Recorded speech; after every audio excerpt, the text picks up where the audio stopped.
Andre Cole was 40 years old, and until that Saturday morning, he believed he was building something real. He was an operations manager, steady, principled, the kind of man who showed up without being asked and held everything together without making noise about it. For 8 years, he had given his marriage everything he had. Full trust, full investment. No reservations. Then he pulled the bathroom trash can out to replace the liner. The pregnancy test was right there, loosely wrapped in tissue, positive, undeniable. And Andre hadn't touched his wife in 3 months. He didn't scream. He didn't break anything. He stood in that bathroom, in his house, in the life he had carefully built. And he did the math. Slowly. Completely. The number that came back wasn't his. What Andre discovered next, about the man, about the money, about exactly how long this had been happening, would have broken most people beyond repair. Andre Cole was not most people, and what he did next, she never saw coming. Before we jump into the story, comment where in the world you are watching from and subscribe because tomorrow's story is one you need to hear. The alarm was set for 5:45. Andre was already up at 5:20. He moved through the dark of the bedroom without turning on the light. Not because he was trying to be quiet, but because he had done this so many times that his body simply knew the way. Around the edge of the bed, past the chair where he laid his clothes out the night before, down the hall without touching the wall. The kitchen came to life the way it always did. He filled the carafe, measured the grounds, 2 level scoops, the same as every morning, pressed the button. The machine started its low, familiar gurgle, and the smell of coffee began to move through the house like something dependable. He stood at the counter and pulled up his work email while the coffee brewed. 3 new messages since midnight. One from a dispatcher in the Baton Rouge terminal. A driver had called out sick on a route that needed to move by 8 a.m. One from his supervisor, forwarded from corporate, asking for a revised loading estimate for the Henderson account before end of week. One automated alert from the fleet tracking system. A refrigerated unit in their Memphis lot was reading 2 degrees warmer than threshold. Andre read all 3. He drafted 2 replies and flagged the third for a phone call he would make at 7. Once the yard manager was in, he set his phone face down on the counter and poured his coffee. This was the part of the day he liked best, before the noise started, when the problems were still small enough to hold. He took his mug to the kitchen table and sat. The house was still around him, early morning still, the specific quiet of a Wednesday in November when the neighborhood hasn't woken up yet, and the light outside the window is just barely shifting from black to gray. He wrapped both hands around the mug and let himself be still for a moment. Just a moment. Then his mind was already moving again. He had a team of 11. 2 of them were solid enough to run a shift without him looking over their shoulder, a fact he had worked to make true. Because a team that only functions when the manager is watching is not a team. It is a liability. He had spent 3 years building people up quietly, catching their mistakes before those mistakes became crises, showing them how to see a problem coming the same way he did. Most of them didn't realize how much they had learned. That was fine. The learning was the point, not the credit. He heard Camille's alarm go off upstairs. Then the soft sounds of her moving, the bathroom faucet, the closet door, the particular cadence of her mourning. He knew her sounds the way you know the sounds of a house you've lived in for years, without having to think about it. She came downstairs 20 minutes later, dressed for work, her hair done, carrying the small leather tote she used on office days. "Morning," she said. She went to the cabinet for her travel mug. "Morning." He watched her for just a second. The easy way she moved through the kitchen, the comfortable efficiency of a woman in her own home. "You've got the Donnelly pitch today, right?" She was filling her mug, not looking at him. "This afternoon, 2 o'clock. How are you feeling about it?" "Fine." She snapped the lid onto her travel mug. It's straightforward. He nodded and looked back at his phone. The conversation settled into the silence between them and stayed there. He had noticed, over the last several months, that their mornings had become exactly this: correct without being warm, like a handshake instead of a hug. Two people who knew each other's schedules and remembered each other's appointments and still managed to be somehow just slightly out of reach. He had told himself it was the season. Her workload had been heavy since August. His project at the terminal had pulled long hours through September. Long marriages had rhythms, periods of closeness, periods of quiet coexistence. He had read that somewhere, and he had believed it because it was easier to believe than the alternative. He believed in what he had chosen. That was not nothing. That was, he had always thought, the whole point. Camille's phone buzzed on the counter. He wasn't looking at it. He was looking at his own, scrolling back through the fleet alert. But her phone was face up. Unusual. She almost always left it face down out of habit, and the screen lit with the notification in his peripheral vision. And something made him glance over before he could decide not to. A name. A short line of text. The kind of abbreviated easy warmth that only exists between people who have already said much more. He looked away. His eyes went back to his own phone. His expression did not change. He finished his coffee. He rinsed his mug in the sink and set it in the drying rack. He picked up his keys and his jacket from the hook by the door. He told Camille to have a good day. She said she would. She said it the same way she always did. He drove to work. Saturday arrived the way Saturdays did in their house, slower than a weekday, easier in its movements. Camille was up by 9. She showered, did her hair, put on the kind of outfit that said lunch somewhere nice. Dark jeans, a cream blouse, small gold earrings. She moved through the bedroom with the particular energy of someone who had something to look forward to. "Keisha and some of the girls," she said, when Andre asked. She was checking her reflection in the mirror above the dresser, turning slightly to one side. "Just brunch. Probably that place, on Delmore." "Have fun," he said. He was sitting on the edge of the bed, pulling on his socks. She grabbed her bag. She kissed him on the cheek. The light, habitual kind that lands and disappears without leaving much behind. Then she was gone. He heard the garage door go up, her car back out, the door come back down. The house went quiet. He sat there for another moment. Then he stood up, went downstairs, and got to work. Cleaning was not something Andre had to talk himself into. It was the same instinct that made him replace the filter in the HVAC unit before it gave out. The same instinct that kept his vehicle serviced 300 miles ahead of schedule. He did not wait for things to announce themselves. He moved through the house methodically, wiped down the kitchen counters, ran the vacuum through the living room, changed the linens in the spare bedroom. He put on a playlist through the small Bluetooth speaker on the bookshelf. He was not thinking about anything in particular. He was just doing what needed to be done. He got to the upstairs bathroom last. He sprayed down the sink and scrubbed it out, cleaned the mirror, wiped the baseboards behind the toilet the way he always did because that was a spot people skipped. He pulled the toilet paper roll off the holder and replaced it with a fresh one. Then he crouched down beside the cabinet under the sink and slid out the small trash can to swap the liner. He saw it before he had time to brace for it. It was wrapped in tissue, loosely. The way you wrap something when you want it hidden, but your hands are moving faster than you're thinking. The white stick was still visible at one end. He could see the small window. He could see the 2 pink lines. He did not move. The bathroom was very quiet. The playlist was still going downstairs. Something easy, something with a low guitar.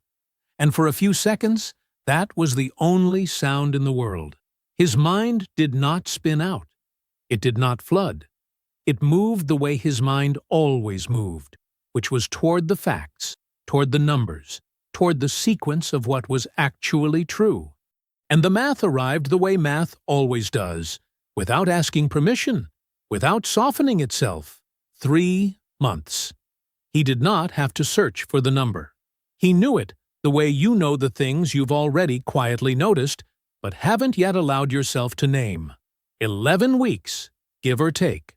A distance that had settled between them so gradually he had not marked the exact day it began, but that he could account for now with a precision that landed in his chest like something cold and final. The child was not his. He stayed crouched beside the cabinet for a long moment. Then he reached into his back pocket and took out his phone. He photographed the test from 4 angles, close enough that the result window was unmistakable in every frame, clear enough to show the brand, the lines, the condition of the tissue it was wrapped in. He checked each photo before he stood. They were sharp. They were good. He tucked his phone away. He placed the test back exactly as he found it. He tied the old liner, fitted the new one, slid the trash can back under the sink. He rinsed his hands. He turned off the bathroom light. He walked downstairs and sat down at the kitchen table. The playlist kept going. He did not move for 3 full minutes. He sat with his hands flat on the table, and he breathed, and he looked at nothing in particular, and he let the full weight of it arrive, without trying to push it away or make it smaller than it was. He gave it those 3 minutes. That was what it got. Then he picked up his phone and called Miles. It rang twice. "Hey," Miles said. "I need to tell you something." Andre's voice was level, careful. "I found a pregnancy test in the bathroom trash. We haven't been together in 3 months. The silence on the other end lasted exactly 1 beat. The kind of silence that means someone is absorbing something real. "Don't change anything," Miles said. "Don't say a word to her. Come over tonight." "I know," Andre said. He already did. Miles lived 20 minutes away, in a brick house on a corner lot, with a floodlight over the garage and a front porch that needed painting. Andre had been to that house so many times over so many years that he could have walked the layout in the dark. He pulled into the driveway at 7:15. Miles met him at the door and didn't say anything. He just stepped aside and let him in. They sat at the kitchen table. Miles poured 2 glasses of water and set one in front of Andre, and didn't make it into anything. The kitchen smelled like the chili Miles had made earlier, something warm and ordinary in a way that Andre was unexpectedly grateful for. For a while, neither of them spoke. Then something moved through Andre's face, just briefly, just once. Not a breakdown, not a scene, just the truth of it, passing across him like a shadow passes across pavement, visible for a moment, unmistakable, and then gone. He pressed his mouth into a flat line. He looked at the table. He breathed once through his nose. Miles watched him and said nothing. He understood that some things needed room to move through a person before that person could act. He had always understood that. When Andre raised his eyes, something in them had shifted. The grief was still there. It would always be somewhere in there, but it had moved to the back, behind something harder, something deliberate. "I need to know everything," he said, "before I do a single thing. I need to know all of it." Miles nodded. "Then we figure out everything." Andre sat back in his chair. He was already thinking, not in circles, not in the frantic way of a man undone, but in the straight, sequential way of a man who has decided what he's doing and is mapping the path. He left Miles's house at 10.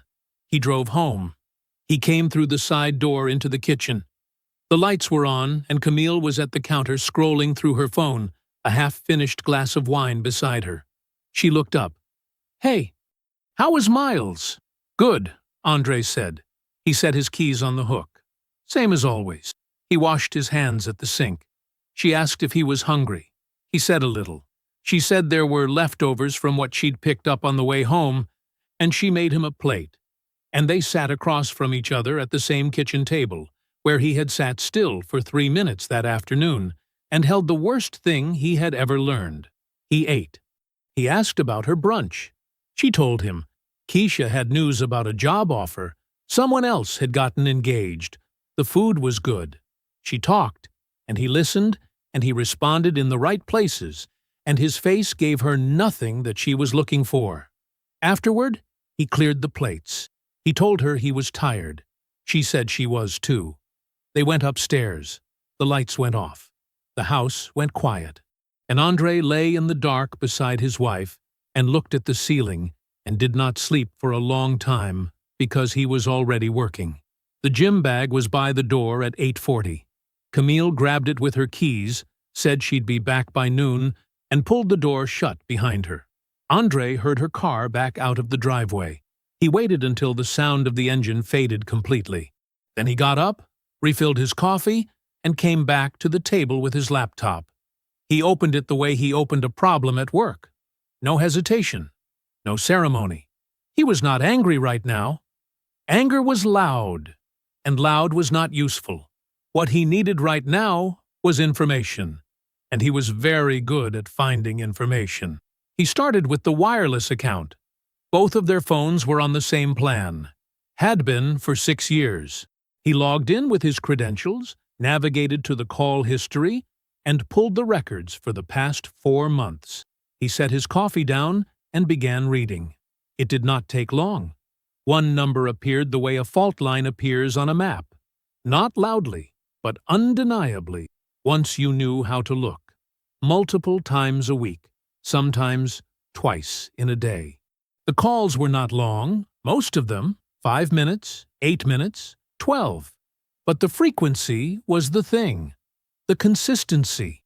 The pattern of a number woven so regularly into Camille's days that it had its own rhythm, its own cadence, something that had been running alongside their marriage like a second current beneath still water. He wrote the number down on the notepad beside his laptop. Then he ran a reverse lookup. The result came back clean and immediate. Jack Farrell. He stared at the name for a moment. It meant nothing to him. No recognition, no half-memory of a name mentioned in passing at a dinner party, no face that surfaced from some peripheral encounter. A complete stranger. He clicked through to the LinkedIn profile. Regional sales executive. A professional headshot. The man was lean, well-dressed, the kind of face that photographed well in good lighting. A mid-level profile, respectable enough. Nothing exceptional. He scrolled through it once, careful and unhurried, the way he read any document he needed to fully understand. He saved the profile link. He took a screenshot of the headshot. He sat back in his chair for a moment. A stranger. Not someone from their shared life. Not an old friend. Not a name that existed anywhere in the world Andre could see. A man who had no business in his marriage and had been there for months anyway. Multiple times a week. Quietly. Inside his phone records. Inside his home. He turned back to the laptop. The financial accounts came next. He had always managed their finances with full transparency. Both names on everything, nothing hidden. The same openness he brought to every part of their life together. He had never had reason to look at any of it with suspicious eyes. He looked at it that way now. Most of it was clean. But there was a secondary credit card. One Camille used occasionally for work expenses. One he had glanced at without scrutiny more times than he could count, because there had never been any reason for scrutiny. He pulled the full statement history. He read through 4 months of charges. 2 dinners appeared that he could not place. Not restaurants they had been to together. Not places near their house or near her office. One was a weeknight in March, a Tuesday. She had told him she had a late client meeting that ran through dinner. He remembered that.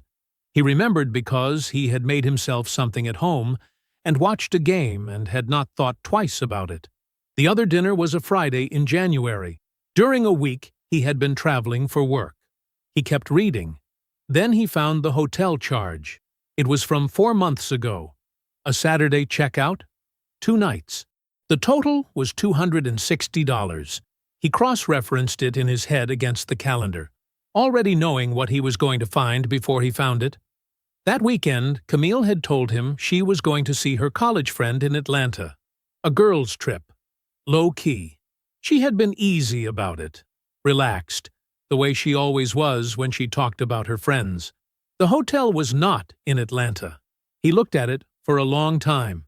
Then he opened a folder on his laptop, one he had already created and already labeled with a date, and he began adding files, screenshots, the call records, the reverse lookup result, the LinkedIn screenshot, the credit card statements with the relevant lines highlighted, the hotel charge, everything time-stamped, everything organized. One document, then another, each one filed in the order he found it. He worked for an hour and 40 minutes. When he was done, he closed the laptop and sat with his hands around his coffee mug, which had gone cold. He looked out the window at the backyard. The light was flat and gray, the kind of November sky that doesn't commit to anything. He was not done. He was just done for now. Camille came home at 12:30 with a smoothie and warm energy, hair pulled back, moving through the kitchen with the easy comfort of someone who had no idea the ground had shifted beneath her feet. She made lunch for both of them. Nothing elaborate, just sandwiches and fruit, arranged neatly on the plates the way she always did. Andre set the table. "How was class?" he asked. "Really good." She handed him his plate and sat down across from him. "New instructor. She's tough. My legs are going to be wrecked tomorrow." He smiled. "You'll survive." "I always do." She picked up her sandwich. "You do anything while I was gone?" "Caught up on some things," he said. She nodded, already moving on to something else. A story about a woman in her gym class who had made the instructor laugh. Something small and harmless that filled the space between them the way conversation always had. He listened. He asked the right questions. His face was easy and familiar, and she looked at him across the table and saw exactly what she expected to see. She had no idea. She went to bed at 10:30. He heard the bedroom door close. He sat in the living room in the dark. Not all the way dark, just the ambient gray of a house at night with the street light coming through the front curtains. He sat in the chair beside the window, the one he always sat in when he needed to think. He thought for a while. Then he picked up his phone and called Uncle Roy. It rang twice. "Yeah."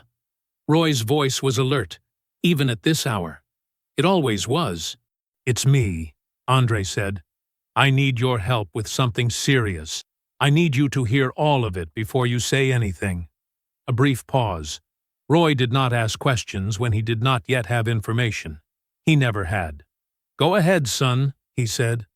Roy's home office smelled like old paper and fresh coffee. It always had. The room was small and deliberate. 2 filing cabinets against one wall, a desk that had earned every scratch on its surface, a bookshelf organized by subject and year. No clutter. Roy did not keep clutter. He believed a messy desk was a messy mind, and he had said so to Andre enough times over the years that Andre had stopped needing to hear it. Andre arrived at 9 in the morning. Roy had the coffee already poured. They sat across from each other at the desk, and Andre laid it all out. He started at the beginning and moved forward in sequence. The phone notification on Wednesday, the pregnancy test on Saturday, Jack Farrell's name by Sunday morning, the credit card statements, the hotel charge that did not match the trip it was supposed to be. He spoke the way he always spoke when he was reporting on a problem at work. Clearly, without embellishment, in the correct order. He placed the printed documents in front of Roy as he reached each one. Roy did not interrupt. He did not react visibly. He read each page as it was placed in front of him, set it aside, and waited for the next one. His face was the face of a man doing a job. When Andre finished, Roy was quiet for a moment. He looked at the stack of papers. Then he said, "Let me see the account access." Andre turned his laptop toward him and logged into the joint savings account. Roy pulled it toward himself and put on his reading glasses. He began scrolling. He worked the way he always worked, methodically, without noise, the cursor moving at a pace that said he was reading every line and not skimming a single one. He pulled a legal pad from his desk drawer and began making notes. Dates. Amounts. A column of figures building steadily downward on the page. Andre drank his coffee and let him work. It took 35 minutes. When Roy sat back, he took off his reading glasses and set them on the desk. He looked at his notepad. Then he looked at Andre. She's been pulling from the joint savings. Not randomly. Consistent amounts. Consistent intervals. He tapped the notepad with one finger. Whoever decided on these numbers knew exactly what they were doing. Small enough that neither one of you would flinch at any single withdrawal. Just regular-looking account activity. But when you line them up, he turned the notepad so Andre could see the column of figures. 11 months. Andre looked at the column. $31,400, Roy said. Give or take. Moved into a private account. Her name only. I can confirm the destination account with one more pull, but the pattern is clean. This wasn't an accident. This wasn't impulse spending. He paused. She was building a fund. Andre did not say anything. Roy opened a document on his own laptop and began entering the figures, pulling the account timestamps into a clean table. Every transfer date in the left column, every amount in the right. He worked quietly for another 15 minutes, and when he printed it, the page was precise and unambiguous, a record that told its own story without needing a single word of explanation. He handed it to Andre. Andre read it from the top. He read every line. Each date, each amount, each one representing a month of deliberate, quiet movement. 11 months of Camille waking up in their house and eating dinner at their table and sleeping in their bed, and also doing this. Also building the door she planned to walk through. The departure fund. That was the right word for it. She had not been falling out of a marriage. She had been planning to leave it, carefully, on a timeline that belonged only to her. He set the page down. Roy watched him. How are you doing? I'm fine, Andre said. It was not a deflection. It was accurate. Roy studied him for another moment, and then nodded, accepting it. He reached across the desk and pulled the page back toward himself, added it to the stack of documentation he had been organizing into a clean folder. He worked neatly, the way he did everything. Then he said, "Give me 3 weeks. I want everything airtight before you do anything. Every number sourced, every date confirmed, the destination account verified. When you go to an attorney with this," he pressed the folder closed. "I want there to be nothing to argue with." Andre looked at him. 3 weeks. 3 weeks, Roy said. You've waited this long. Wait a little longer. And do it right. Andre nodded once. He drove home that afternoon with the folder on the passenger seat. When he pulled into the driveway, he put the car in park and left his hands on the wheel. He did not get out right away. He sat with it. The full shape of it. 11 months. $31,000. The hotel that wasn't in Atlanta. The number dialed twice in a single day. Week after week. Like a second heartbeat running beneath his own house. He sat with all of it for a little while. Then he got out of the car, tucked the folder under his arm, and went inside. Camille was in the kitchen, phone to her ear, pacing the slow circuit she always walked when she was on a work call. She looked up when he came in and gave him a small wave and a smile. He nodded back. He set the folder in his desk drawer in the study, closed it, and went to start the coffee. He checked the mail. He looked in the refrigerator to see what was there for dinner. He was giving her nothing. Not yet. Miles called at 7:30. Andre was still at the kitchen table, a half-eaten plate of food in front of him, and Camille, somewhere upstairs, moving through the quiet routine of her evening. He heard her footsteps above him. He picked up on the second ring. "My guy came through," Miles said. No preamble. That was how Miles talked when something was real. "Come over." Andre looked up at the ceiling. Camille's footsteps crossed the bedroom. Stopped. "Give me 20 minutes, he said. He put his plate in the sink, rinsed it, dried his hands. He called up the stairs that he was going to Miles's. Camille's voice came back easy and unbothered. "Okay, Don't be too late." And he pulled on his jacket and drove. Miles's house was the same as it always was. Lived in, warm, the kind of place that always smelled faintly like whatever he had cooked last. He coached high school football and had done it for 15 years, and the house looked like a man who had made peace with who he was. No pretense anywhere in it. He had a folder on the kitchen table and 2 bottles of water beside it. He was still in his practice clothes. They sat down. Miles opened the folder and set a single printed page between them. "My contact works registration and hospitality for a conference management company. They cycle through events all over the region."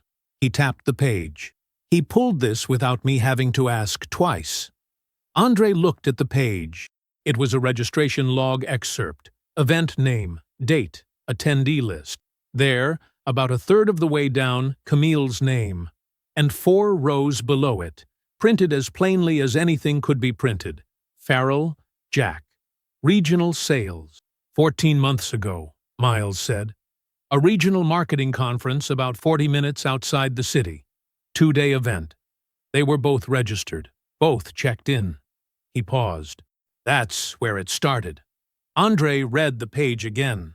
Not because he did not understand it, because he wanted to see it clearly. "It didn't start by accident," Miles said. "We're looking at 14 months. That's not one bad night. That's a decision she made and then kept making over and over." Andre nodded once.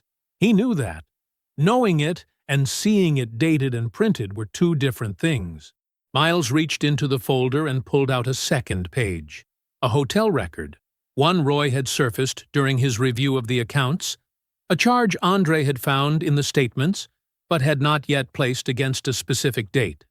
Miles set it next to the first page. 4 months ago, Miles said. Andre looked at the date.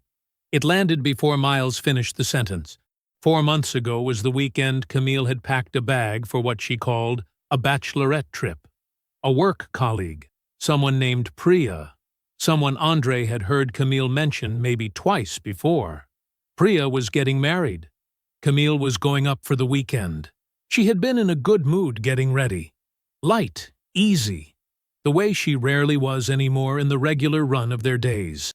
Andre had stood in the doorway of their bedroom. He remembered it clearly now, in a way he had not allowed himself to remember it before. Camille laying 2 dresses out on the bed, asking which one. He had pointed to the blue one. She had laughed at something. He couldn't recall what, and folded it into the suitcase. He had leaned against the door frame and told her to have a good time. He had meant it. He had said it the way a husband says it. Simple and easy and completely genuine. She had smiled at him. Then she had zipped the bag.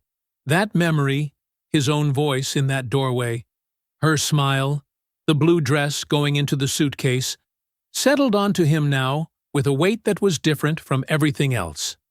The pregnancy test had been a shock. Jack Farrell's name had been a fact. The $31,000 had been a calculation.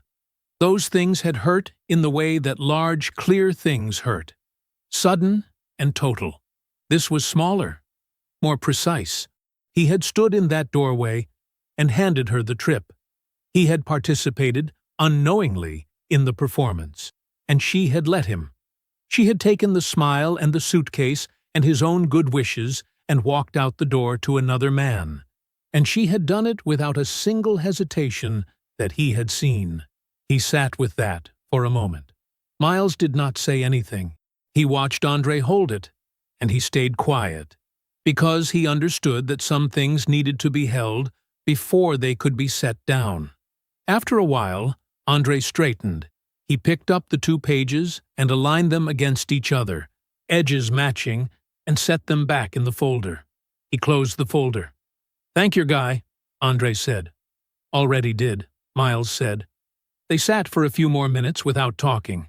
Then Andre stood, put on his jacket, and they walked to the front door. He drove home with the complete picture assembled in his mind for the first time. All of it in sequence, all of it accounted for, nothing missing. When he got home, the downstairs was dark. Camille was already in bed. He moved quietly through the house and stopped in the upstairs hallway outside their bedroom door. He could hear her breathing in the dark on the other side of it, slow and even. Asleep. He stood there for a long moment. Then he walked past the door to the guest room at the end of the hall. He sat on the edge of the bed, in the quiet. He did not turn on the light. He was not ready yet. But he was close. The attorney's name was Sandra Okafor, and her office was on the 4th floor of a building downtown that had no signage on the street level. Roy had described her in 3 words: thorough, quiet, permanent. Andre had written her number in his phone under a co-worker's name. He arrived 8 minutes early with the folder under his arm. Her office was clean and uncluttered, in the way that said she did not leave things out that did not need to be seen. She was in her mid-50s, natural hair, reading glasses she did not take off when she shook his hand. She gestured to the chair across from her desk and sat down. "Roy told me you'd have documentation," she said. "I do." Andre set the folder on the desk and opened it. He had organized everything the night before. Account records first, then the transfer history Roy had compiled, then the call logs, then the conference registration and the hotel record from Miles's contact, then the photographs of the pregnancy test, time-stamped on his phone and printed to a single page, each section separated by a plain white tab. Everything dated, nothing approximated. She read without rushing. She turned each page carefully and set it face down before moving to the next. Andre did not speak while she worked. He sat still in the chair with his hands rested on his knees and let her finish. When she was done, she squared the pages back into order and set them in a neat stack to the side of her desk. "Your position is strong," she said. She said it the way someone says a factual thing, not to comfort, but because it was accurate. The financial transfers are the most significant element legally. 11 months, consistent pattern, private account in her name only. That is documented financial misconduct during the marriage. It matters considerably in how the asset division gets calculated. She folded her hands on the desk. Combined with the affair timeline and the pregnancy, which establishes the affair was ongoing and not historical, you are not entering these proceedings from a weak position. You are entering them from a very strong one. Andre nodded. "What I need from you," she continued, "is documentation of your individual contributions to every shared asset. Mortgage payment history, records of any major purchases you funded, retirement account contributions, anything that establishes what you specifically put in." She paused. "Can you get that together?" "I already have most of it," Andre said. "I can have the rest by the end of the week." She looked at him steadily. "Roy said you were organized. I try to be." She told him what to leave untouched. Every joint account, every shared routine, every visible pattern of the marriage. Nothing that Camille could look at and see a change. The papers would be prepared and held.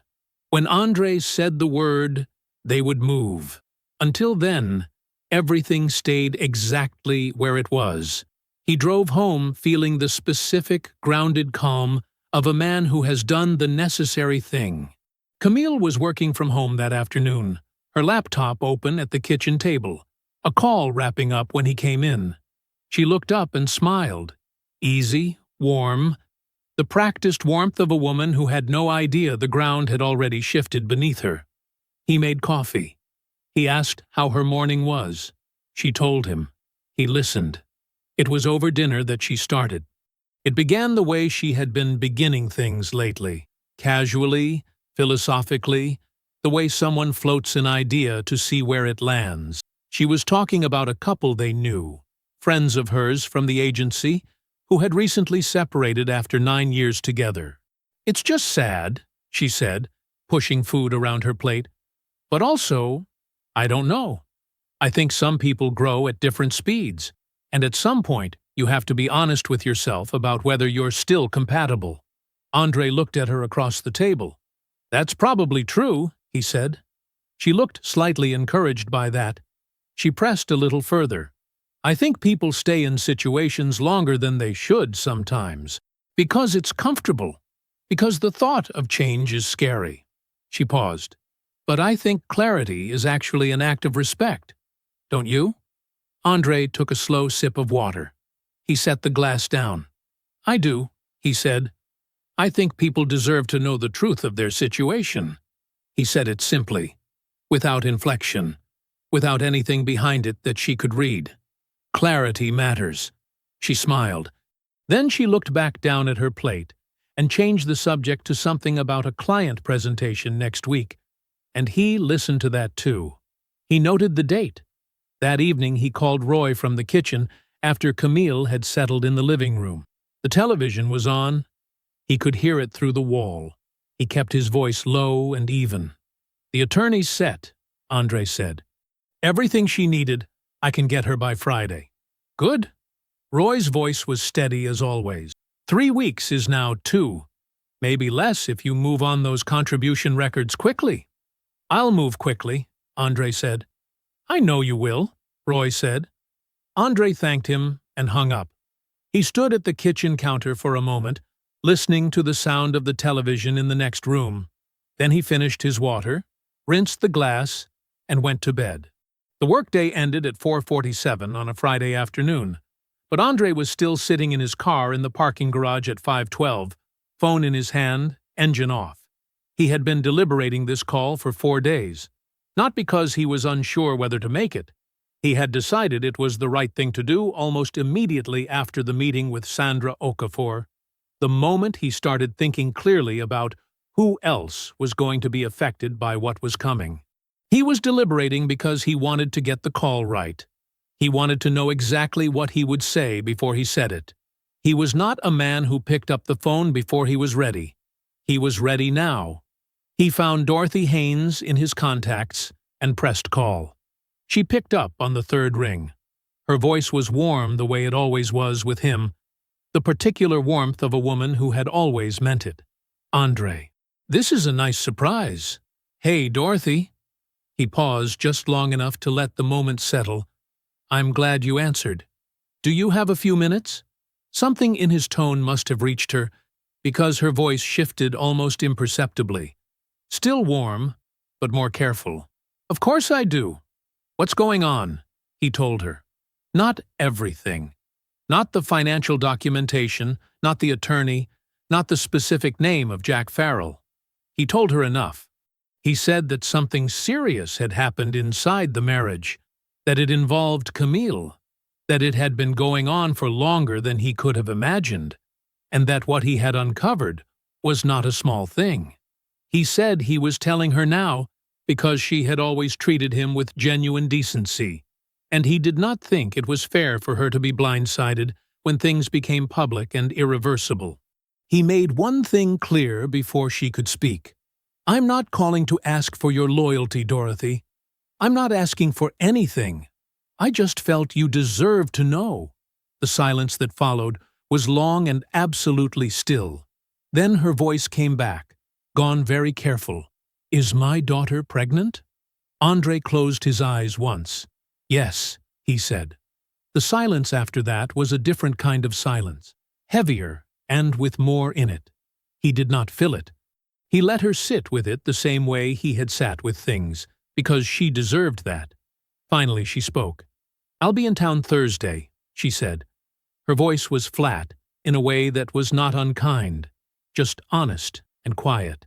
I'd like to see you before any of this moves forward. If you're willing. I'm willing, Andre said. They met at a small coffee shop on the east side of town. The kind of place with mismatched chairs and a chalkboard menu, and no one in it who was likely to know either of them.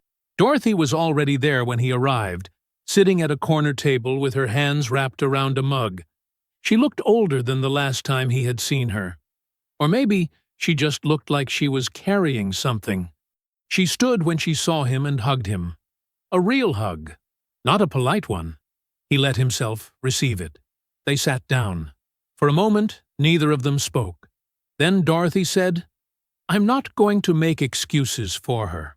She said it plainly, the way she said most things. I want you to know that.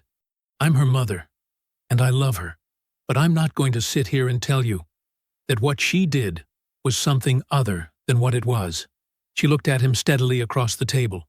What she did was wrong, Andre. It was wrong, and it was sustained, and you didn't deserve it. Andre held her gaze. He did not say anything yet. I've watched my daughter for a long time, Dorothy continued, her voice quieter now. I saw things I probably should have said something about years ago. I told myself it wasn't my place. She shook her head once, a small, private motion, directed mostly at herself. I'm sorry for that, and I'm sorry for this. She paused. I want you to know that I see clearly what kind of man you are. I have always seen it. That doesn't change. It was not a grand speech. It was not dramatic. She was not performing anything, and she was not asking for anything in return. She was simply a decent woman telling the truth in a quiet coffee shop on a Thursday afternoon. It hit Andre somewhere he had not expected. He had not realized, until this exact moment, how much he had needed to hear someone say the truth out loud, without strategy behind it. Not Roy with his documents, not Miles with his loyalty, just a plain, honest acknowledgement from someone with no angle to play. He thanked her. He meant it. They finished their coffee. She squeezed his hand once when she stood to leave, and then she was gone. Andre sat alone at the table for another 2 minutes. Then he drove directly to Miles's house. Miles was in the driveway when Andre pulled up, washing his truck, sleeves rolled up. He turned off the hose when he saw Andre's face. They went inside. Andre sat at the kitchen table. Saturday, Andre said. It happened Saturday morning. Miles nodded once. I'll be available all day. Whatever you need. Andre nodded back. That was enough. He drove home as the sun went down. He moved through the house quietly. Camille was already upstairs. He did not stop to think about it. He went to the guest room, lay down on top of the covers, and closed his eyes. He woke before his alarm on Saturday morning. He was already completely calm. Andre was dressed by 6:15. Dark slacks, a clean gray shirt. He had ironed it the night before, which was something he did when he needed his hands to be doing something useful. He came downstairs, made coffee, and sat at the kitchen table with the folder in front of him. He did not open it. He did not need to review it. He had read every page so many times he could have recited the numbers from memory. He simply sat with it, both hands around his mug, and waited. Camille came downstairs at 8:43. She was dressed but relaxed. Weekend clothes, hair pulled back, coffee already in her hand from the single-serve machine she preferred. She looked mildly curious in the particular way of someone who has no real reason to be concerned but is paying just enough attention to appear engaged. You're up early, she said, pulling out the chair across from him. Sat down a while ago, Andre said. She settled into her seat and glanced at the folder. What's all that? Andre looked at her directly. His voice was quiet and completely even. How long? Something crossed her face. Fast, almost imperceptible. There and then managed. She tilted her head slightly. How long what? He opened the folder. The first page he placed in front of her was a photograph, printed clean on plain white paper. The pregnancy test, lying in the bathroom trash exactly as he had found it. She went still. He did not wait. He placed the next page beside it. The call records from their shared wireless account. One number, highlighted in yellow. Recurring, consistent. Weeks and weeks of it, laid out in rows. Jack Farrell, Andre said. Just the name. Flat and clear, spoken aloud in their kitchen for the first time. Camille opened her mouth. He placed the next page in front of her. The timeline. 14 months, mapped in precise detail. The regional marketing conference where it began, the dates that followed, the pattern that emerged and never broke. He set it down and let her look at it. She said, Andre. He placed the next page. A hotel record. A date from 4 months ago. A weekend she had told him was a bachelorette trip for a colleague at work. He let that one sit a beat longer than the others. "I helped you pack," he said. Still no volume in it, still no performance. Just the fact, stated, taking up the space it deserved. Her eyes moved to the page and then away from it. A muscle in her jaw tightened. The next page, Roy's documentation. 11 months of withdrawals from their joint savings account. Modest amounts, timed carefully. Building without interruption. $31,000. Transferred to a private account in her name alone. He set it in front of her and watched her read it. The deflection phase lasted less than a minute. She said she didn't know what some of those records were. Said the account transfers were for a project she was planning to tell him about. Said the timeline wasn't what it looked like. Each attempt was brief and quiet, and collapsed immediately against the page in front of her. Then she stopped, and when she started again, her voice had changed. It was steadier, more deliberate. She set her coffee down. She said the marriage had not been what she needed for a long time. She said she had felt invisible inside their life together, not unloved, but unseen. She said he was reliable the way a structure was reliable, always there, never moving, never surprising her. She said she had tried, in her way, to tell him things weren't working, but he was always so certain, so settled, that there was never any room for doubt. She said she needed someone who made her feel alive, not just provided for. She said she knew it wasn't fair. She said a lot of things. Andre sat across from her and did not move. He let her finish completely. Every word. He did not shift in his seat. He did not look away. He did not interrupt her once. When she stopped talking, the kitchen was quiet. He waited one full beat. Then he said, "You could have said any part of that to me at any point in 8 years." His voice was exactly the same as it had been at the beginning. No anger climbing into it. No grief leaking through. Just clarity, steady as a floor. "You chose this instead." He held her gaze. "That's the only thing I need to understand." He reached into the back of the folder and slid the divorce paperwork across the table. Sandra Okafor had prepared every page. The asset documentation was already filed. The departure fund was already addressed. "My attorney will contact you Monday morning," he said. "You have until the end of today to start making arrangements." He stood. He picked up his keys from the counter. He put on his jacket. He did not look back at her on his way out. Miles had the coffee ready when Andre pulled up. He met him at the door, handed him a mug, and they walked through the house and out the back. They sat on the porch. The yard was green and quiet. Somewhere down the street a lawnmower was running. The sky was a flat, pale blue. Neither of them spoke for a long time. Then Miles said, "You did good." Andre looked out at the yard and nodded once. That was enough. The letter arrived at 8:07 Monday morning. Sandra Okafor's firm had sent it by certified mail and by email simultaneously. Both methods, on purpose. Clean, professional, inescapable. Camille signed for it at the door in her robe. The legal process moved the way Andre had built it to move, without hesitation, without gaps, without anything for the other side to grab onto. Sandra had been doing this work for 19 years. She did not get excited. She did not get sentimental. She looked at a set of facts and told you what they meant. And what these facts meant was simple. Andre Cole had documented everything, filed correctly, and moved first. Camille's legal position was not a position at all. It was a room with no doors.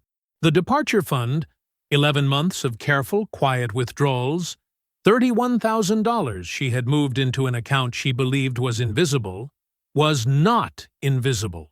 Roy had found it the way Roy found everything, methodically, without drama, and with documentation that held up under every standard that mattered. The court saw it for what it was: asset dissipation, financial misconduct against a spouse. The fund did not go with her. The asset division that followed reflected the actual record of the marriage. Who had contributed what? Who had built what? What had been taken without disclosure? Not the story Camille had intended to tell. The true one. She had spent 11 months engineering an exit. She left with considerably less than she had arrived with. Jack Farrell learned the full dimensions of the situation in stages, and each stage cost him something. The pregnancy had been one thing when it was private and theoretical. A complication, yes, but manageable within the story he had been telling himself. A woman leaving an unhappy marriage. A clean transition. Adults making decisions. Then the legal proceedings began, and suddenly his name was in documents. Then the financial picture became clear, and what Camille had promised would be a cushioned fresh start turned out to be something considerably leaner. Then she needed things from him. Real things, present and consistent things. And the version of this arrangement that had been appealing to Jack was specifically the one that did not require that. He did not disappear all at once. That would have required a kind of honesty he was not built for. He withdrew the way certain men do, incrementally, plausibly, each step small enough to deny. He was busy. He was dealing with something at work. He needed a little space to process everything. He cared about her, of course he did, but this was a lot, and he wanted to make sure he showed up the right way. The life Camille had carried in her mind, vivid, detailed, fully realized, bore almost no resemblance to what was actually on the other side of the plan she had executed. The picture had been beautiful. The room it opened into was bare. Dorothy called on a Tuesday evening, 3 days after the papers were filed. Camille answered expecting something. Comfort, maybe. Or, at minimum, the particular latitude a mother extends to her child, regardless of circumstances. Dorothy had always been warm. She had always been, in the specific way of certain mothers, a place to land. What she got instead was her mother's voice, quiet and entirely plain. Dorothy did not perform anger. She did not raise her voice or issue declarations. She simply spoke about what she knew, about what Andre had told her, about what she had watched her daughter do to a man who had treated their family with nothing but decency for 8 years. She said she loved Camille. She said that was not in question. She said love and honesty were not opposites, and she was not willing to pretend that what had happened was something other than what it was. Camille had expected a refuge. She had miscalculated where her mother's loyalty ended, and her mother's conscience began. The call lasted 11 minutes. Camille did not say much. There was not much to say. Miles had not told Andre he was going to talk to Jack Farrell. He had not asked permission. He had simply done it, arranged a brief, direct meeting through a mutual professional contact. Nothing dramatic about the setting or the approach. They sat across from each other in a neutral space, and Miles said what he had come to say in the same measured, unhurried voice he used when he needed a player to understand that certain things were permanent. Jack Farrell's name was known, not vaguely, specifically, by people in Andre Cole's life who were precise about the things they remembered and who would not be forgetting this. That was all. No threats, no raised voices, just information delivered with the particular clarity of someone who had nothing to prove and nothing to perform. Jack said very little. He was not expected to say much. Andre heard about it the following week. Miles told him the same way he told Andre most things, directly, without decoration, while they were both doing something else. Andre was quiet for a moment. "You didn't have to do that," he said. Miles shrugged once. "I know." Andre looked down at his coffee mug. He let out a slow breath, long and quiet, from somewhere deep. Something in his chest that had been held in place for weeks released, fully and finally, like a fist that had been clenched so long it forgot how to open. He sat with it for a moment. Then he finished his coffee. Then he went to work. 8 months later, Andre woke before his alarm. The room was still dark. The clock on the nightstand read 5:48. He lay there for a moment, not because something was wrong, but because nothing was. That distinction still struck him sometimes, quietly, the way a healed wound does when the weather changes. Not painful, just notable. He got up. The coffee maker ran its cycle while he stood at the kitchen window in the gray early light. The backyard sat still and unhurried. A bird moved through the oak tree at the far end of the yard. The neighborhood had that particular silence it only held before 6 in the morning, thick and undisturbed, and his. He poured his cup and ran through the day's inventory the way he always had. The Meridian distribution rollout had a vendor call at 9. He needed to pull the updated numbers from the logistics coordinator before that. The afternoon was a site walkthrough with 2 members of his expansion team. Newer people, sharp, worth his time. He thought about all of it clearly, without static. That was the thing that still surprised him sometimes. Not the silence in the house, though that had taken a few weeks to stop registering as absence.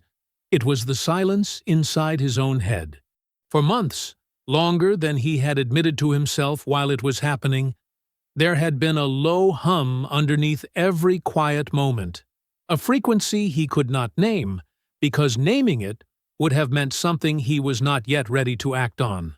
He had carried it so long, it had started to feel like the baseline of things. It was simply gone now.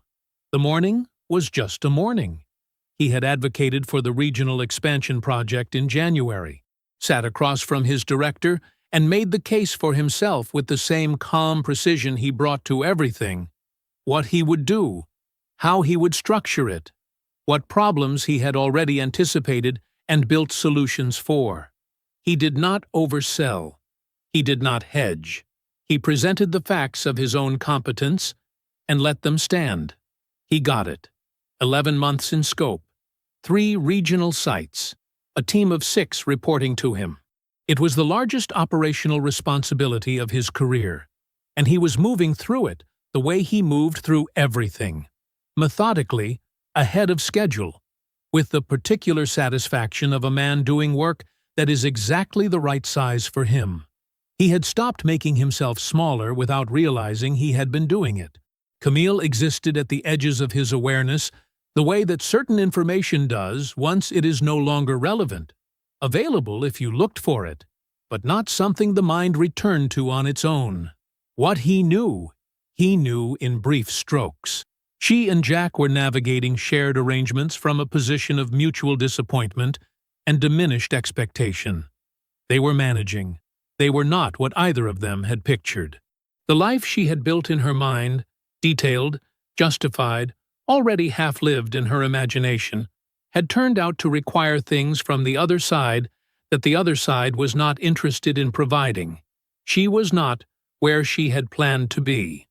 Andre did not take satisfaction in the specific texture of her difficulty.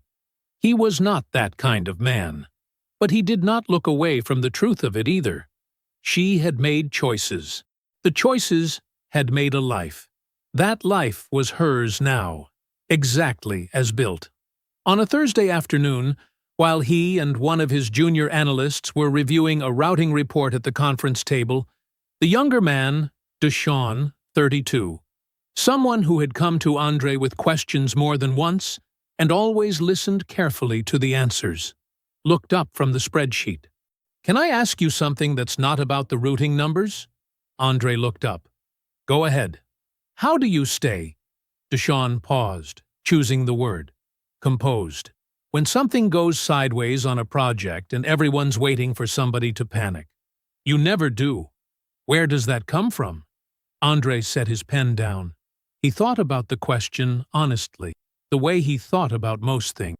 "I used to think it was just how I was built," he said. "But it's actually a practice. You train yourself on the small things, so it's there for you when something big arrives." He paused. "The hardest part is not moving until you're ready. Most people move too fast because the feeling is too loud. But the feeling is just information. It tells you something's wrong. What you do with it? That's the real question. That's where you either handle it or you don't. Deshaun was quiet for a second. Then he reached for his notepad and wrote something down. Andre picked his pen back up and returned to the numbers. He drove home in the early evening with the windows down. The air was warm and easy, the way late spring air gets just before the heat settles in for the season. He left the radio off and let the sound of the drive do what it did. He made dinner without hurrying. He moved through his house without bracing for anything, without carrying anything that didn't belong to him. Clean and unhurried, each room exactly as he had left it. He brought his coffee to the kitchen table, the same table where everything had ended, and sat down. The window above the sink was cracked open. The evening came in slowly through it. Quiet street sounds. Somewhere, a few houses down, someone's kids were still outside. He wrapped both hands around the mug and sat with it. He used to wonder what his life would look like on the other side of the worst thing that ever happened to him. Now he knew. It looked like this. I hope you enjoyed that one. Be sure to like the video and subscribe so you don't miss the next story. I've picked out 2 more for you that I think you'll really like.